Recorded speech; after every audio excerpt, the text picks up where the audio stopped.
오늘은 우리 요한계시록을 끝을 내고 이제 욥기서 말씀을 본문으로 해서 통독하겠습니다.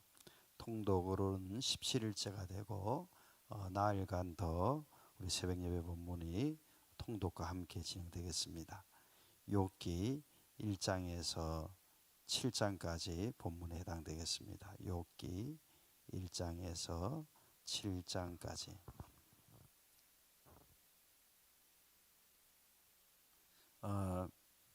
새벽재단에 참 어제 감사하는 인사 중에 우리 홍장로님이 또 새벽재단에 일찍 오셔서 예배를 또 준비해 주시고 또 늘 섬겨주셔서 또 감사합니다. 욥기 1장에 7장에 먼저 서론을 잠시 여러분과 함께 나누기를 원합니다. 먼저 욥기 개관입니다. 욥기 개요를 살펴보도록 하겠습니다. 욥기 개요를 보면요, 먼저 그 시대적인 배경은 족장 시대라고 할 수 있습니다. 그리고 그 친구들이 등장하는데 대화할 때 그 당시 중동 요르단이나 그 동서남북으로 그 대표성을 가진 어떤 상징성을 가진 그러한 출신들이 같이 등장을 합니다. 욥은 물론 당시에 에돔의 약간 아래쪽 지도상으로 굳이 생각하면은 소돔과 고모라보다 아래쪽에 있는 그 지역의 출신으로 오늘 성경에서는 기록하고 있습니다. 바로 우스 땅이라는 거죠. 물론 뭐 고고학자들 입장의 어떤 분들은 유프라데스 강에 티그리스 강 사이에 있는 우르 갈대우르 있지 않습니까? 그쪽과 가까운 곳이다 주장하는 사람도 있지만 요르단 지에 가까운 곳이 많다고 생각합니다. 그리고 그 기록자도 뭐 말이 많은데 또 연대도 말이 많아요. 그런데 이게 아브라함 시대부터 포로기 이후 시대까지 어느 시대라고 막 주장하는 다양한 주장이 있어요. 그래서 이것은 굳이 그 연대를 찾고 뭐 이런 것보다는 또 저자가 누구냐 찾는 것보다는 그 글이 쓰여진 내용 그것이 더 중요하지 않겠나 그렇게 보여집니다. 핵심적인 내용은 의인이 고난을 받는 이야기가 나오거든요. 욥이 의인인데 고난을 받아요. 그래서 우리가 인생을 살다 보면 정말 뜻하지 않은 일이 생기잖아요. 최근에 심인경 집사님이 갑작스럽게 교통사고로 돌아가시고, 그래서 여러 참 마음도 아프지만 또 우리 남창희 장로님도 물론 소천하셨습니다. 그 의인이 갑작스럽게 소천하는 그 문제가 닥쳤을 때 우리가 하나님 뜻이 도대체 뭐야 이렇게 질문하게 되죠. 근데 그 모든 것이 하나님의 주권 속에 있고 우리의 눈으로 보기에는 그 죽음이 안타깝지만 또 하나님의 그 모든 것을 보신 하나님의 관점에서는 꼭 필요하셨기 때문에 하나님 부르신 거라고 봐야 되거든요. 그래서 고난 당하는 것이 반드시 인과응보적으로 인과응보 죄를 지어서 뭐 그래 됐다 이런 식으로 대입을 하는 건 굉장히 위험하고요. 우리가 다 이해는 못하지만 하나님께서 주관하신다. 이것을 항상 잊지 말아야 될 것입니다. 의인이 받는 고난도 하나님이 허락하신 고난이고 그렇게 이해되지 않는 상황 속에서도 우리가 하나님을 끝까지 신뢰하면 욥이 갑절의 복을 받았던 내용과 같이 우리가 그러한 결과에 이르게 됨을 말씀을 통해 꼭 붙들어야 되겠습니다. 그래서 하나님의 절대 주권을 인정하고 우리가 우리의 판단이나 생각을 내려놓는 일이 중요합니다. 욥도 사실은 따져보면 의인인데 많은 고난 받았거든요. 근데 나중에 하나님이 정말 폭풍같이 몰아치는 이야기를 그 결론부에 하시거든요. 그때 뭐 네가 이 온 우주를 만들 때 네가 그것을 보았느냐, 네가 어디 있었냐 이렇게 하나님이 쭉 이야기하셔요. 한마디도 말할 수 없는, 대답할 수 없는 그런 하나님 말씀이 이어지면서 욥이 나중에 내가 티끌을 무릅쓰고 나의 어리석음을 한탄한다고 하나님께 회개하는 내용이 나와요. 의인인데도 회개해요.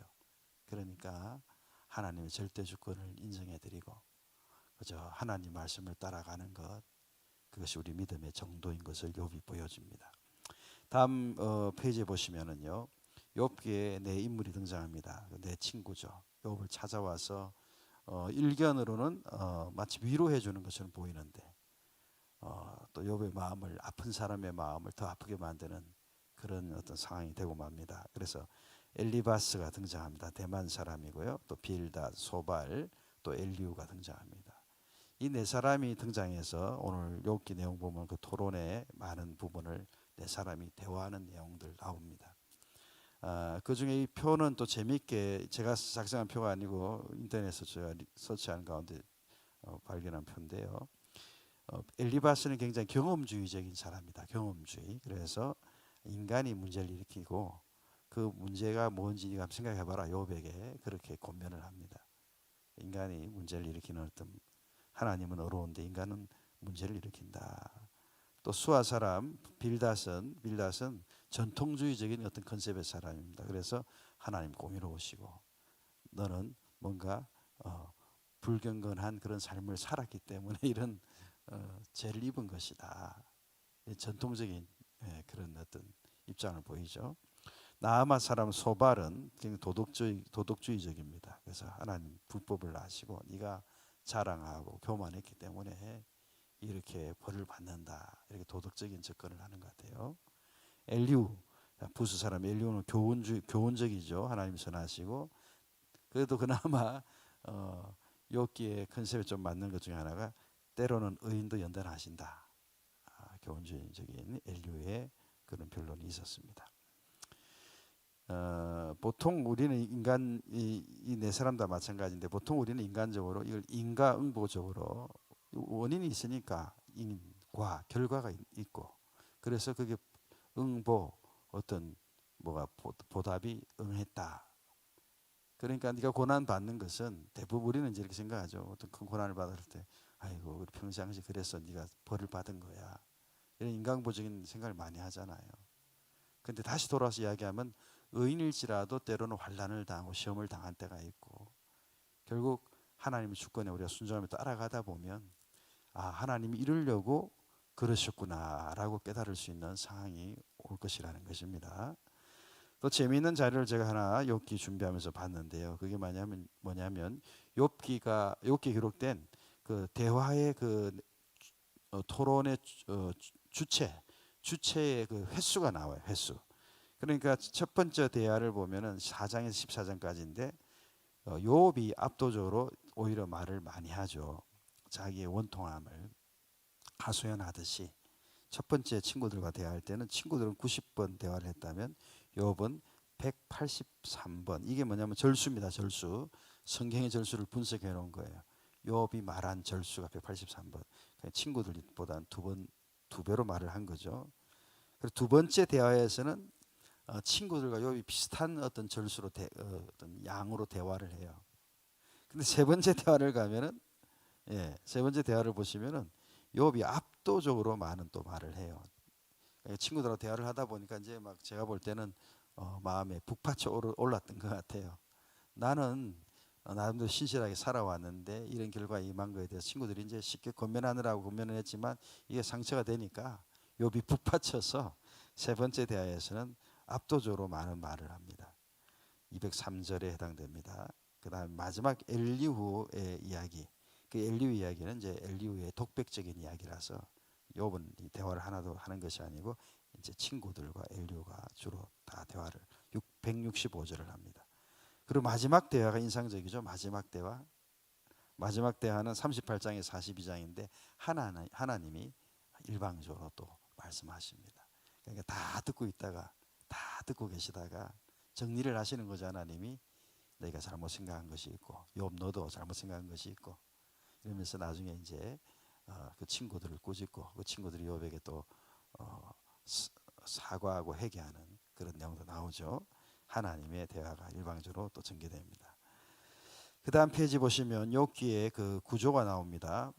첫 번째 큰 구조는 욥이 만난 고난이 있고 그게 1장 2장이에요. 그 다음에 욥과 친구들의 대화의 내용 그게 3장에서 37장을 차지하고요. 그 대화 중에는 변론이 그 3차 변론이 있었다 이야기를 했고요. 그 다음에 욥의 답변이 있고 그 다음에 마지막으로 엘리후의 또 일방적인 그 독백 같은 이야기가 나오고 구조가 그렇게 되어 있습니다.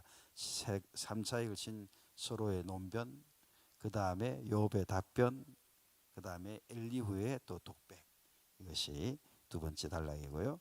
세 번째 마지막 단락은 아까도 이야기한 욥기 38장부터 하나님이 또 쫙 이야기를 하시는 그런 내용이 나오고요. 마지막에 42장에 가서 욥이 회개하고 하나님이 갑절로 복 주시는 내용이 결론으로 나옵니다. 다음 페이지 보시면 이것도 욥기 장별 요약에 해당되는데 앞 이야기와 지금 차이 나는 게 뭐냐면 그게 문학적인 그 장르에 대한 차이입니다. 장르에 대한 차이. 앞부분에 1장, 2장 내용을 보면 욥의 사건이 그 서술적으로 뭐 이런 일이 누가 살았고 이런 일이 일어났다 이렇게 서술적으로 기록하고 있어요. 산문체죠. 근데 3장부터 37장은 굉장히 시적인 표현으로 그 문학적인 장르가 표현되어 있고요. 그다음 마지막 다시 뒷부분이 산문체로 정리가 되고 있습니다.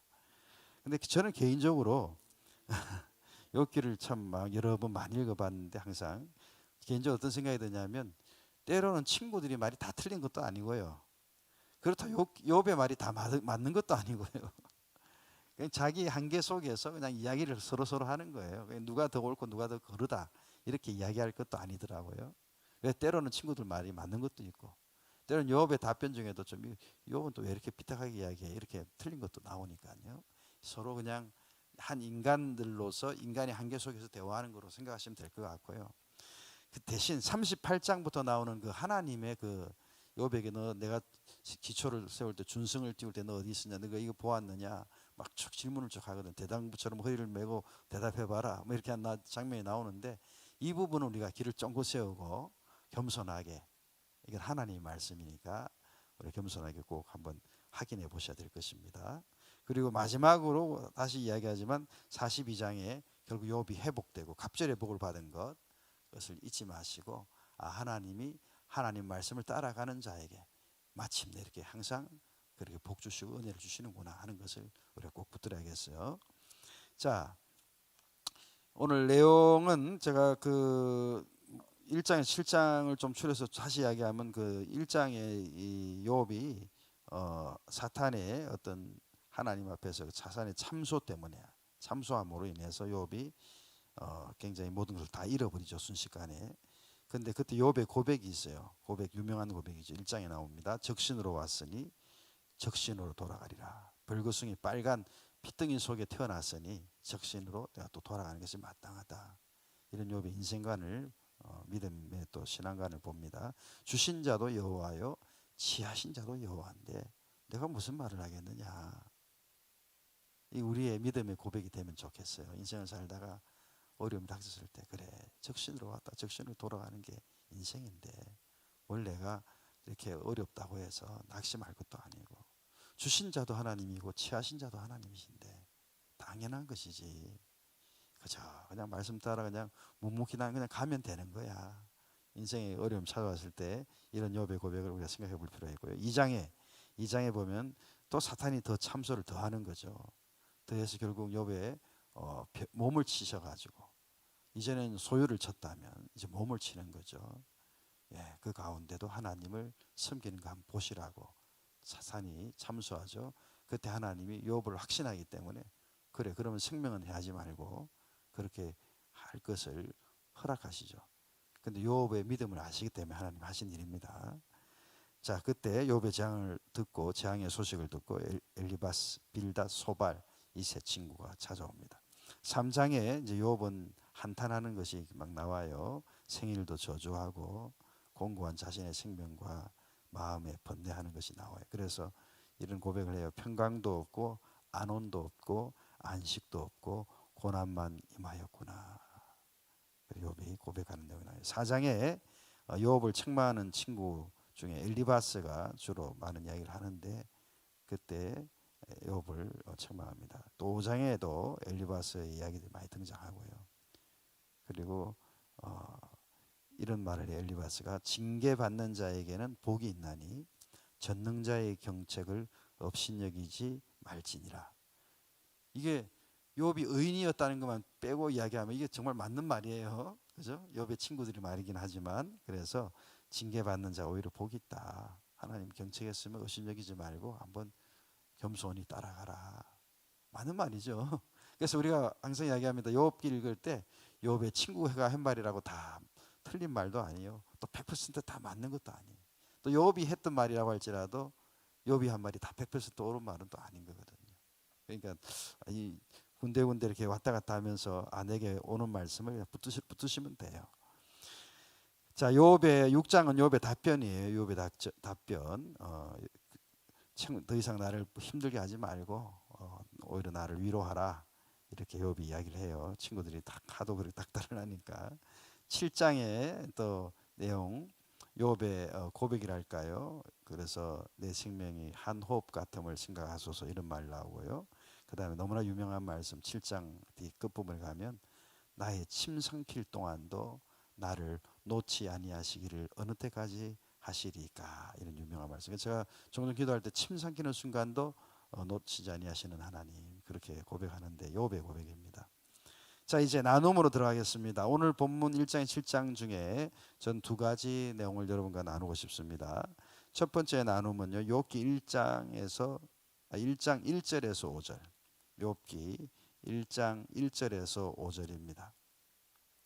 우리 그 중에 신앙계상 3절에서 5절까지 세 절을 봉독하겠습니다. 욥기 1장 3절에서 5절 세 절을 다 함께 봉독할까요? 시작. 그 소유물은 양이 7천이요 약대가 3천이요 소가 500결이요 암나귀가 500이며 종도 많이 있었으니 이 사람은 동방 사람 중에 가장 큰 자라. 4절. 그 아들들이 자기 생일이면 각각 자기의 집에 잔치를 베풀고 그 누이 셋도 청하여 함께 먹고 마심으로. 5절. 그 잔치날이 지나면 욥이 그들을 부르다가 성결케 하되 아침에 일어나서 그들의 명수대로 번제를 드렸으니 이는 욥이 말하기를 혹시 내 아들들이 죄를 범하여 마음으로 하나님을 배반하였을까 함이라. 욥의 행사가 항상 이러하였더라. 아멘. 첫 번째 나눔의 제목은요, 마음으로 하나님을 배반하였을까. 욥의 생각이죠. 욥의 생각을 지금 제목으로 옮긴 겁니다. 자기의 자식들이 잔치를 벌이고 생일날 막 먹고 마시고 즐겁게 막 지낸단 말이에요. 근데 그럴 때마다 그 다음날 욥은 그들을 불러서 성결케 하고 제사를 드리고 하나님께 속죄의 번제의 제사죠. 왜요? 왜요? 그들이 그렇게 여유를 부리고 먹고 마시고 즐거워하는 가운데 죄를 범하여 하나님을 마음으로 배반하였을까 봐 항상 그것을 욥은 돌아봤다는 거죠. 그렇죠. 우리 먹고 마시고 즐겁고 여유 있게 살다 보면 하나님께 온전히 집중하기보다는 누리는 삶에 집중할 때가 많이 있거든요. 사람이니 그렇잖아요. 사람이 누구나 다 똑같습니다. 그렇죠? 저도 뭐 먹고 마시고 즐기고 막 그냥 마음껏 그렇게 할 수 있으면 그렇게 집중하게 흘러가게 되죠. 누구나 다 그런 경향성을 갖고 있잖아요. 그러다 보면 혹시 욥의 말대로 내 아들들이 죄를 범해서 마음으로 하나님을 배반하였을까. 그래서 욥은 항상 그것을 염려한 거예요. 정말 잘 사는 게 뭐냐 말이에요. 정말 잘 사는 게 부유롭게 먹고 마시고 즐겁고 내가 누리고 사는 것, 그것이 잘 사는 것이 아니라 욥이 이야기하는 핵심 그거죠. 하나님을 배반하지 않는 것, 하나님과 사랑하는 것, 하나님을 겸손히 섬기며 따라가는 것, 하나님을 경외하는 것, 이게 잘 사는 것이다 하는 것을 욥이 보여주고 있는 거예요. 오늘날은 물질 만능의 시대가 되어서 잘 사는 것이 내가 누릴 것, 누리는 것, 여기에 많이 초점이 가 있는데 욥의 오늘 내용을 보니까 하나님 잘 사는 게 뭐냐? 하나님을 배반하지 않고 하나님과 늘 동행하는 것, 하나님과 함께 누리는 것, 예, 이게 정말 잘 사는 것임을 욥기를 묵상할 때 느낌이 많이 이렇게 왔어요.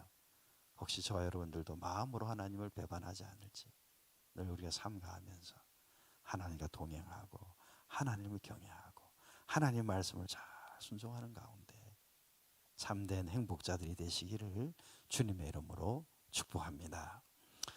두 번째 나누고 싶은 본문은 욥기 7장 17절에서 19절의 말씀을 나누고 싶습니다. 우리 다 함께 욥기 7장 17절에서 19절을 다 함께 봉독하겠습니다. 시작. 사람이 무엇이간데 주께서 크게 여기사 그에게 마음을 두시고 아침마다 권징하시며 분초마다 시험하시나이까. 주께서 내게서 눈을 돌이키지 아니하시며 나의 침 삼킬 동안도 나를 놓지 아니하시기를 어느 때까지 하시리까. 그래서 두 번째 나눔의 제목은 침 삼킬 동안도 놓지 않으시는 하나님. 우리가 침을 무의식적으로, 그죠? 무의식적으로 이렇게 삼킬 때가 많이 있습니다.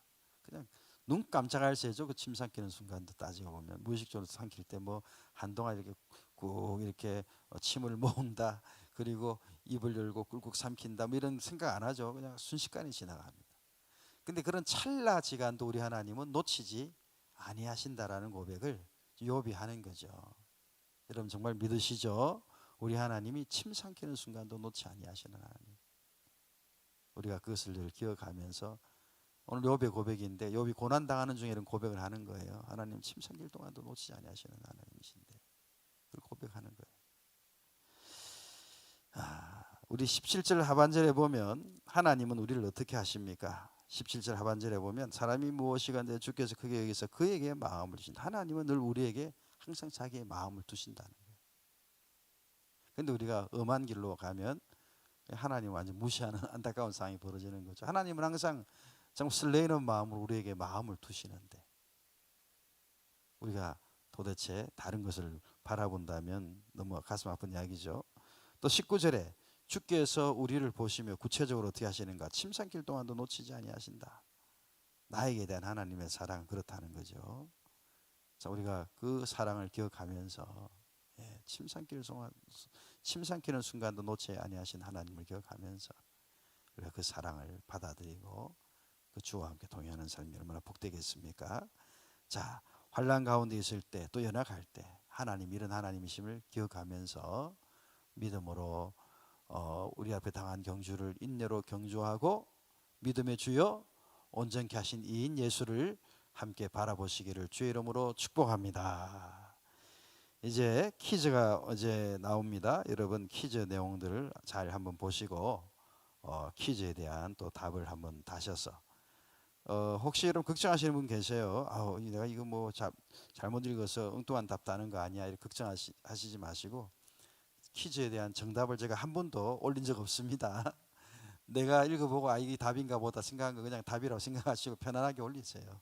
당신은 틀렸습니다. 그 카톡방에 대화하실 때 답 다른 걸 보고 답은 이것입니다. 당신이 틀렸습니다. 이런 거 이렇게 할 필요 없어요. 그분이 그냥 답 올린 거 보고 이렇게 또 생각할 수 있는구나. 이렇게 생각하시고 서로 교제하시고요. 또 적용과 나눔점 여러분 한 분들 은혜 받으신 거 있으면 서로 나누시기를 바랍니다. 자, 다 함께 기도하도록 하겠습니다.